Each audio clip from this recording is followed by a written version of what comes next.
Gujarati audience છે એટલા માટે એટલે ગુજરાતીની જ વાત કરી દઈએ આપણે કે ગુજરાતીમાં કેમ મજા આવશે કારણ કે ગુજરાતી જેવી સ્વીટ અને શોર્ટ લેંગ્વેજ બીજી કોઈ જ નથી. કેમ ગુજરાતી કેમ સ્વીટ છે ને કેમ સોંગ છે શોર્ટ છે એકદમ કે આપણા ઘરે ક્યારેક કોઈક મહેમાન આવ્યો હોય ને અને જ્યારે પાછો જતો હોય ને આપણે ગુડ બાય નથી કહેતા, અલવિદા નથી કહેતા, આપણે એને કહીએ આવજો, ફરી ફરીને મારા ઘરે આવજો. જનારને પણ ગુજરાતી માણસ એવું કહે છે કે ફરીને મારા ઘરે આવજો. કદાચ રસોઈમાં ખારાશ વધી ગયો તો આપણે શું કહીએ છીએ? મીઠું વધારે છે. કોઈક આપણી જોડે ખેલ મસ્તી કરી જાય તો આપણે શું કહીએ? ખરો છું યાર તું તો, એને બી આપણે કહીએ. કદાચ ભાટિયાજી મારી જોડે કંઈક જબરજસ્તી કરી જાય ને તો મારે એમને ગુસ્સો કરવો તો શું કહું? તારી ભલી થાય. એમાં બી કહું કે તારી ભલી થાય. એનું નામ ગુજરાતી. અને શોર્ટ કેમ છે? આ તો સ્વીટ તમને કીધી. શોર્ટ કેમ છે? તમારા છોકરાઓને તમે માઉન્ટ કાર્મેલમાં, સેન્ટ ઝેવિયર્સમાં, લોયલામાં ગમે ત્યાં ભણાવો, કોઈ પણ જગ્યાએ ભણાવો તમે એને, પણ અહીંયાથી ભાટિયાજીનો પ્રોગ્રામ રાતે 12 વાગે પતી જશે અને ઘરે જતા જતા જો કૂતરું પાછળ પડ્યું ને તો હૈડ બોલ્યા સિવાય છૂટકો નથી. ગમે તે લેંગ્વેજમાં ભણ્યા છો તમે એને શું કહેશો? હૈડ. આટલું. અને બીજી એક વાત કરી દઉં, શોર્ટ કેમ છે ગુજરાતી ભાષા કે કોઈક ઇંગ્લિશમાં આપણને કહી જશે તો આપણે શું કહેશે? I can't understand what are you saying. કદાચ હિન્દીમાં કોઈ કહી જશે ને આપણને તો આપણે એમ કહીશું આપને ક્યાં બતાયા, મુझे कुछ पता नहीं चला. અને ગુજરાતીમાં આપણે શું કહેવાનું ખબર છે? હે. આ દાખલો કે શોર્ટ છે, ખાલી હેમાં સામે વાળો સમજી જશે, એટલું હે જ બોલવાનું. આનાથી શોર્ટ ભાષા ક્યાંથી હોય? અને જોક્સ મિમિક્રી તો મારી પાસે એટલી બધી છે દોસ્તો, કાલ સવાર પડી જાય. આપણે પ્રોગ્રામમાં ડિસ્ટર્બ નથી કરવા. થોડાક સમય માટે ભાટિયાજીએ આમંત્રણ આપ્યું અને થોડું ચમનપુરા સાંભળવું છે. ચિરાગભાઈ તો મને ઘણો સાંભળે છે. 5-10 મિનિટ તમારી ઇજાજત હોય તો હું પ્રોગ્રામ કરીને પછી નીકળું. મારે થોડી ઉતાવળ છે, ઘરે પ્રસંગ છે, પણ ભાટિયાજીના આમંત્રણને માન આપીને ફર્સ્ટ ટાઈમ મણિનગર કે મસ્તાનીના પ્રોગ્રામ હું આજે આવ્યો છું. ઘરે પ્રસંગ છે ને નીકળવું છે એટલે ઉતાવળ છે. થોડીક વાર તમે બધા કહો છો તો થોડીક વાર આપણે ચમનપુરાની વાત કરી લઈએ. કોઈ નાતને જાતને કે કોઈ પણ લોકોને નીચું દેખાડવાનો દોસ્તો મારો સહેજ પણ પ્રયત્ન નથી, ક્યારેય નહીં. પણ ફક્ત એ લોકોની બોલવાની સ્ટાઇલ અને મારી જોક્સને આપણે થોડાક વણી લઈશું. ના મને કોઈ પૂછે કે આ દુનિયાની હોશિયારમાં હોશિયાર બાયરી કોણ, તો હું કહું મારી હાહુ. ઓહો, મારી હાહુ આવરો નાનો સેમ્પલનો ટુકડો, હાઈ ક્લાસ ટુકડો મને બતાયો અને આખો ડિફેક્ટિવ ટાકો વરગાડી દીધો. હવારના પોરમાં મેં જોયું પૈણીને ઘેર લઈ ગયો. હવારના પોરમાં બાબાયરી ફ્રીજમાંથી બરફનો ગાંગરો કાઢીને આમાં મૂછો નેચપ કરીને જોવા. મેં એને પૂછ્યું આ તું શું કરે છે? મને કહું જોઉં છું આમાં ક્યાંયથી કાણું નથી તો લીકેજ ક્યાંથી થાય છે? હું તો એનો હાથ ઝાલી મારી હાહુન જોર લઈ ગયો. મારા હાહુન મેં કીધું તમારો ડિફેક્ટિવ ટાકો પાછો લો. મારી હાહુ કેમ વેકેલો માલ પાછો નહીં લેતા? અલી પણ મેં કોણ તું મને બદલીને તો દે. મન કે 22 વર્ષથી ગોરાઉન્ડમાં એક જ ટાકો ભર્યો તો જેટલા આયા જોઈને જતા રહ્યા. તને બહુ ભરખો તો બેન્ડ વાજા વગાડતો આવ્યો. ઘોડે ચરીને લઈ ગયો તો ભોગવતું લઈને હું તો ઘેર ગયો. મન માર બારી એટલી બધી જારી કોઈ જગ્યાએ તું બહાર ના લઈ જવું એને. ભાટિયાજી એક તાર એવું થયું મારી હારીમ લગન હતા, એની પિયરમાં લગન લઈ જવી ફરક નહીં. હું તેને લગનમાં લઈ જવા માટે લોરિંગ ટેમ્પો લઈ આવ્યો. લોરિંગ ટેમ્પો મેં બેહારી દીધી. માર તો ઉભા રહેવાની એ જગ્યા ના બધી. અરે ટ્રેન લઈને બેહારવી પડી ભાઈ. આમને જો બહુ ઇત્તેજારી થઈ. એક તાર ઘેર આવી જાવ બતાવી દઉં તમને. ઘરમાં દરવાજા નહીં શટર નાખ્યા છે મેં.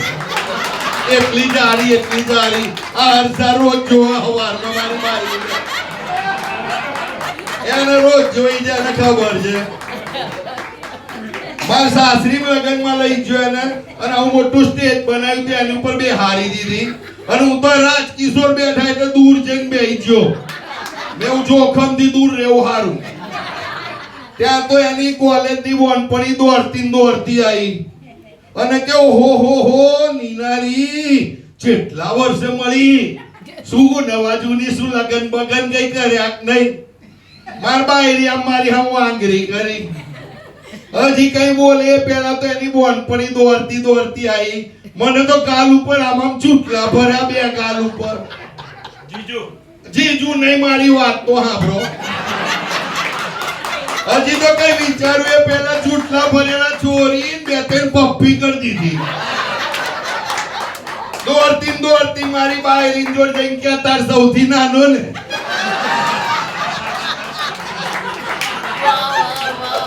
મને કે દીપેન મેં કહું મન કહું શાક લેવા જાઉં તો સ્કૂલના છોકરા મારી વાહે આવે બીજે દારે હું તો ગયો એની વાહે અને ખરેખર હું એવું થયું જેવી શાકની થેલી લઈને નીકળી ને તો પાછળ બે ચાર છોકરાઓ એની વાહે પડ્યા ભાટિયાજી એટલે તો મેં બોચીથી ચાલ્યો મેં એને કીધું શરમ નહીં આવતી તારી માં જેવરી છે અને એની વાહે આવે છે મન કેમ વાહે ની છાયા આવીએ આટલી જારી હર્ષા અમારી કોઈ વાત ખોટી હોય તો કહે છે રોજ ગાર્ડનમાં તું જોવે છે અને એટલી ફેમિલી પિયર જાય ને તો હવાના પોરમાં 7 વાગ્યા ફોન કરે દીપેન મેં કહું હા ક્યાં છું મેં ઘરમાં મને કે મિક્સર ચાલુ કરતો હું મિક્સર ચાલુ કરું અવાજ આવે મને કે મેકી દે બપોર 12 વાગે ફોન કરે દીપેન મેં કહું હા ક્યાં છું મેં ઘરમાં બકા ક્યાં હોઉં મને કે મિક્સર ચાલુ કરતો પુરાવો માંગે મિક્સર ચાલુ કરું મને કે બંધ કર દારામાં 3 વાર ફોન કરે પછી એને ખબર પડી કે વાંદરો આટલો બધો સીધો રહે એવો નથી સવારના 8 વાગ્યામાં પિયર થી વગર કીધે આવી ગઈ આઈન કામવાળી બુનને પૂછ્યું સાહેબ ક્યાં ગયા કામવાળીએ કીધું સાહેબ ક્યાં ગયા ખબર નથી ભાભી પણ તમ પિયર ગયા ને ત્યાંથી રોજ મિક્સર લઈને ક્યાંક જતા રહે છે અને મન કહેતી હતી પેન મેં કહ્યું તું બહુ બુદ્ધુ આખી દુનિયા તને ડફોર બનાવી જાય બહુ શરૂઆત તઈ મમ્મીએ કરી હતી અહીંયા આપણે પૂર્ણ વિરામ કરીએ બીજા કોઈ કાર્યક્રમ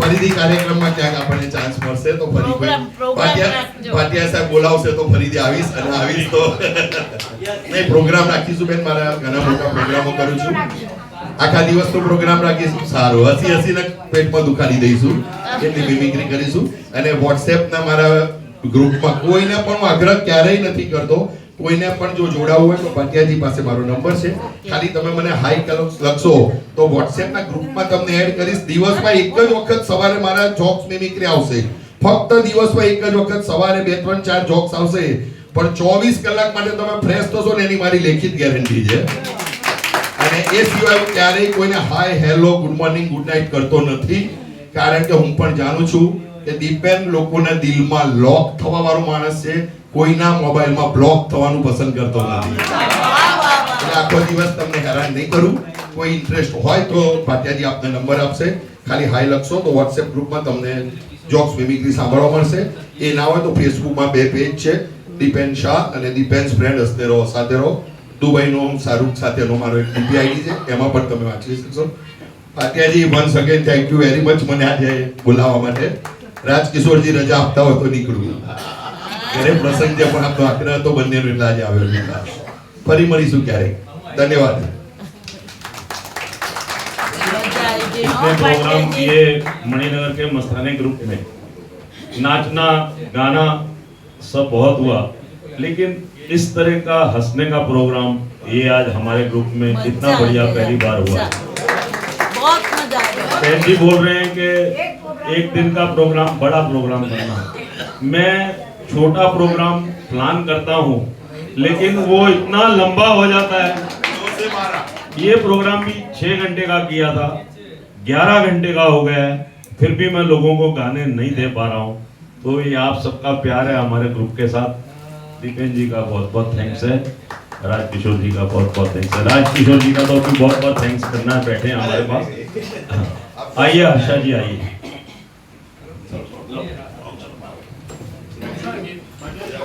भाटिया जी गाना कौन सा है? घूंघट की आड़ में।